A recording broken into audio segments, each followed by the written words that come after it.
ठीक है, हो सकता, लेकिन 1976 में अमेंडमेंट हुई थी, तो आज अमेंडमेंटेड क्यों नहीं संविधान में मिलेगा? जो अमेंडमेंट क्यों करते हैं हम लोग? अमेंडमेंट करते इसलिए कि अगले तारीख से वो अमेंडेड वर्जन हमें मिलेगा, इसलिए हम करते हैं। इसमें मुझे लगता है एक सोची समझी तरीके से हमारा संविधान को बदलने की जो कवायद हमें बाहर सुनने को मिलते हैं, वो इसको दर्शाता है कि हाँ, कुछ छेड़छाड़ करने की आयास तो है, कुछ छेड़छाड़ करने की संभावना है। इसलिए अगर कोई देखे ना देखे, जाने अनजाने में कुछ पारित तो करो, लेकिन हमारे संविधान की जो हमारा प्रियम्बल, उसमें 5 प्रियम्बल काफी हमारे लिए महत्वपूर्ण है। Sovereign, socialist, secular, democratic, Republic, ये जो हमारे प्रियम्बल के 5 प्रियम्बल, ये हमारे लिए बड़ा महत्वपूर्ण है। उसके साथ ऑब्जेक्टिव्स क्या होते हैं? एक ऑब्जेक्टिव लोकसभा में पास करने की उनकी हिम्मत नहीं थी और इसलिए ये मुद्दा आया है। अभी जिस तरह के इश्यूज कुछ न कुछ चुलबुल कर रहे हैं, ये सब मुद्दे न होने का ये है।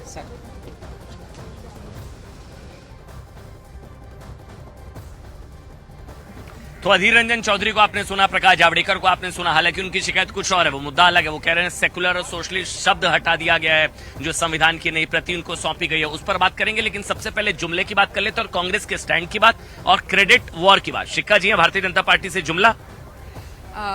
देखिए, मुझे ऐसा लगता है कि ये जो जुमला, ये सब बातें जो कही जा रही हैं, शायद कहीं ना कहीं डर उनको यही लग रहा है कि इतना बोल्ड डिसीजन, इतना बड़ा ऐतिहासिक फैसला मोदी जी ले गए हैं, तो डेफिनेटली जनता उनको क्रेडिट देगी ही देगी। और खासकर देश की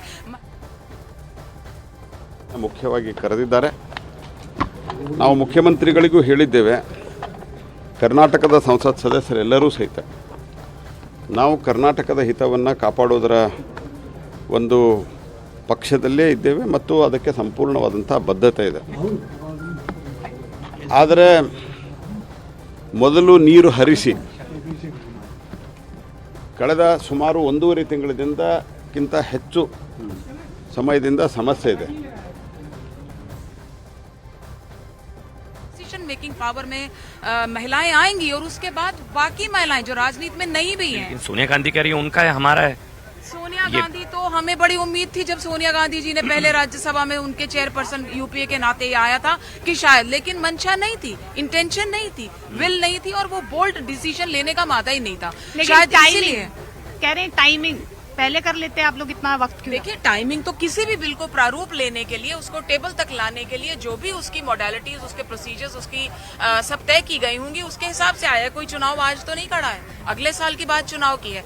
संसद, नई संसद का पहला सत्र ही डेडिकेटेड टू विमेन पहला बिल हो जो विमेन एम्पावरमेंट के लिए हुआ, क्या अपने आप में छोटी बात है? ये भी कि सरप्राइजिंग क्या था इसमें? अगर पहले आपको पता था आप ले आते, हम हमारा मत भी ले लेते। तो वो तो जब लाते तो कहते सरप्राइजिंग होता, वो अब इस सत्र में नए वाले में लेके आए तो आज कह दिया सरप्राइजिंग है। उनको तो क्रिटिसाइज करना है। एक बात मैं जरूर कहूंगा, निश्चित तौर पर सरकार को थोड़ा पहले बता देना चाहिए था, उससे कुछ घट नहीं जाता। लेकिन इसका जो कहना है कि हम उस पर कुछ मत रखे, मत बाहर नहीं रखा जाता है। मत तो रख रहे हैं, क्रेडिट ले रहे हैं, मत रख रहे हैं।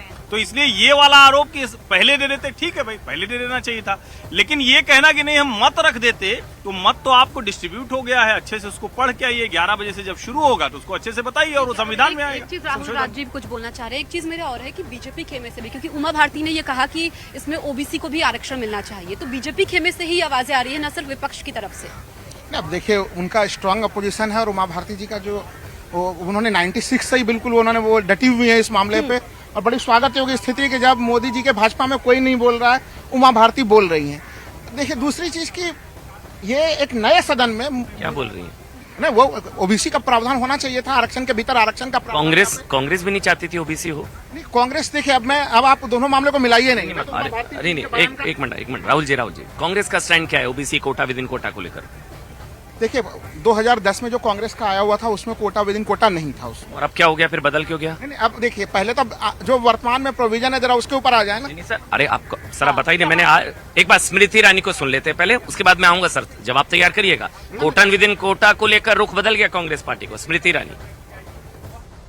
मैं इतना ही कहूंगी कि नव भवन में नव संकल्प के साथ गणेश उत्सव के शुभ अवसर पर प्रधानमंत्री मोदी जी का विशेष आभार और अभिनंदन। वर्षों से महिलाओं के इस राजनीतिक संघर्ष को अपना संकल्प बनाकर वो सिद्धि तक ले जाने वाले हैं। आज नारी शक्ति वंदन बिल जो लोकसभा में इंट्रोड्यूस हुआ वो हमारी महिला शक्ति, नेतृत्व शक्ति बने हमारे राष्ट्र की, उसको परिभाषित करेगा। प्रधानमंत्री मोदी जी ने विमेन लेड डेवलपमेंट का जय घोष किया था भारत में, और इस जय घोष को पूरे विश्व ने G20 की भारत की प्रेसिडेंसी में स्वीकारा, और विमेन लेड डेवलपमेंट की संवैधानिक नींव आज प्रधानमंत्री मोदी ने डाली है। तो इसको ऐतिहासिक फैसला बताया जा रहा है पूरी सरकार की तरफ से। स्मृति ईरानी का भी आज संबोधन होगा। वैसे आपको बता दें 7 घंटे कुल बहस होगी। सोनिया गांधी लीड स्पीकर होंगी कांग्रेस पार्टी की तरफ से। इसके अलावा निर्मला सीतारमण और इसके अलावा स्मृति ईरानी भी बोलेंगी। और हालांकि स्मृति ईरानी की तरफ से कल भी एक मुद्दा उठाया गया था। कल सोनिया गांधी एब्सेंट हो गई थी, उसका मुद्दा उठाया गया। राहुल गांधी भी बहस के दौरान बीच में से चले गए थे।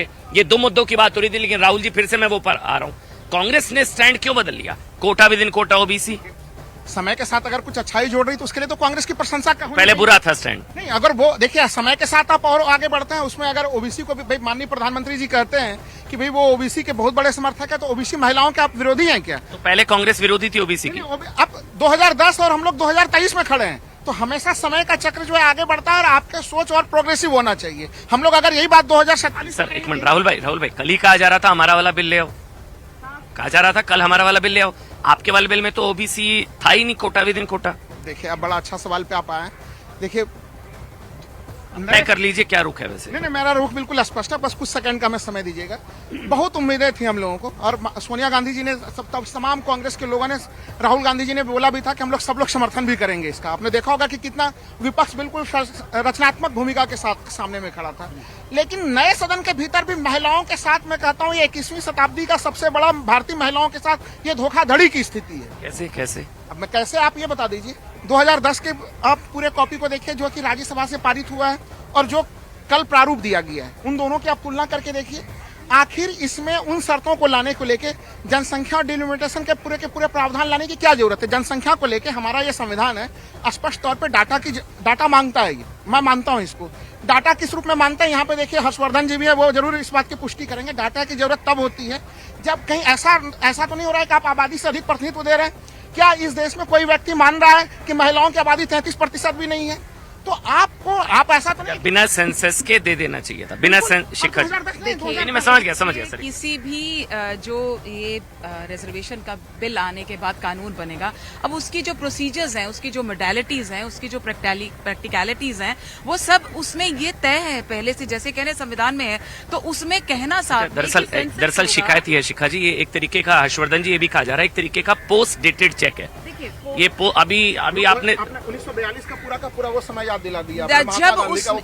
जब उसमें प्रोविजंस यही हैं कि वो सेंसस पे, नए सेंसस पे सेंसस खड़ा है, डिलिमिटेशन के ऊपर ही ये सब चीजें तय होंगी, तो उसको कहने से, साथ में रखने से क्या उसको डिले करने की बात होगी? ये तो जैसे ही जितनी जल्दी ही ये प्रोसीजर्स तय हो जाएंगे उतनी जल्दी वो इम्प्लीमेंटेशन में आ जाएगा। इसमें कोई समय सीमा, कोई डेट, कोई साल तय नहीं किया गया। लेकिन शिखा जी, क्योंकि विपक्ष इस पे लगातार ये कह रहा है, राहुल गांधी जो बोल रहे थे कि इसमें अभी तो ये जुमला हो गया, वो इस लिहाज से कह रहे हैं कि 2024 में तो उसका फायदा नहीं मिलेगा। अब जब जनगणना होगी उसके बाद परिसीमन होगा, यानी कि ये मामला हो गया 2027 से 29 तक।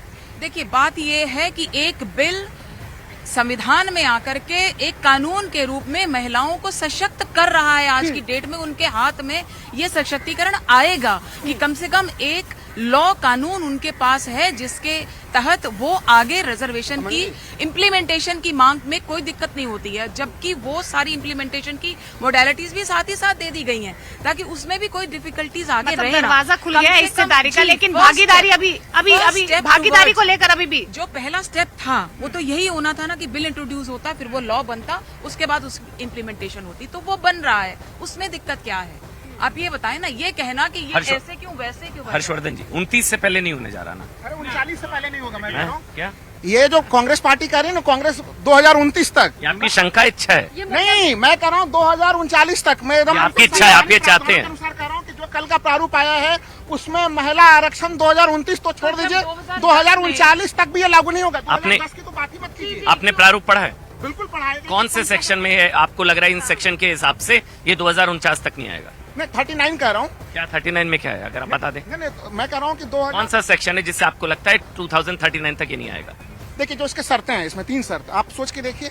जनगणना नहीं कौन सी, कहाँ लिखा है, कौन सा पढ़ा है आपने, कहाँ पर है? व्याख्या कर रहा हूँ ना, थोड़ा क्या नहीं, आपने पढ़ा होगा ना प्रारूप? मैं प्रारूप को पढ़ के ही मैं व्याख्या कर रहा हूँ। देखिए, प्रारूप में 3 शर्तें हैं जनगणना को लेकर कि जनगणना होगा, उसके बाद जो है कि पुनर्सीमन की स्थितियां बनेंगी। भाई जनगणना 2021 का जनगणना अब तक नहीं हुआ है। G20 को लेकर प्रधानमंत्री जी ने बड़ा भव्य आयोजन किया था, लेकिन G20 में हम लोग इकलौते देश हैं जिसमें जनगणना अब तक नहीं हुआ है। 10 की तो 2010 में उसको लोकसभा ये में सवाल पास है, ये क्यों नहीं सवाल करवाया? है। एक छोटा सा ब्रेक ले रहे हैं। इतनी ज्यादा इच्छा थी, इतनी ज्यादा तीव्रता थी तो 2010 में राज्यसभा से पास हुआ। समाजवादी पार्टी आरजेडी का विरोध था। सोनिया गांधी ने खुद माना कि हमारे साथ के सहयोगियों की आपत्ति थी, इस वजह से ये रियलिटी नहीं बन पाया, तो तभी ले आते। बहरहाल क्रेडिट की लड़ाई चल रही है। 11 बजे का इंतजार, कार्रवाई शुरू होगी, लेकर चलेंगे, लेकिन छोटा सा ब्रेक ले रहे हैं, तुरंत हाजिर होंगे।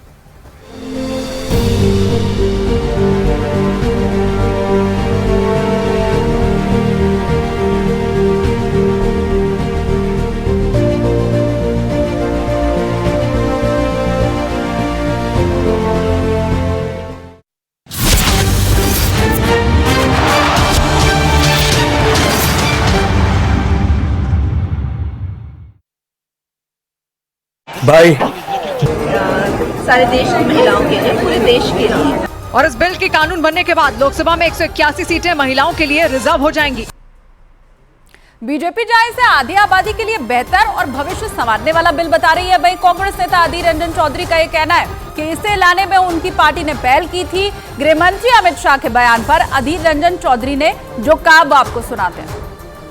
अधीर रंजन चौधरी ने कहा कि बिल मोदी सरकार की पहल नहीं है, पहले भी इसे लागू करने की कोशिशें की गई हैं। जी तो ये सिकारा की राज्यसभा में ये बिल हम लोग पारित कर दिए थे।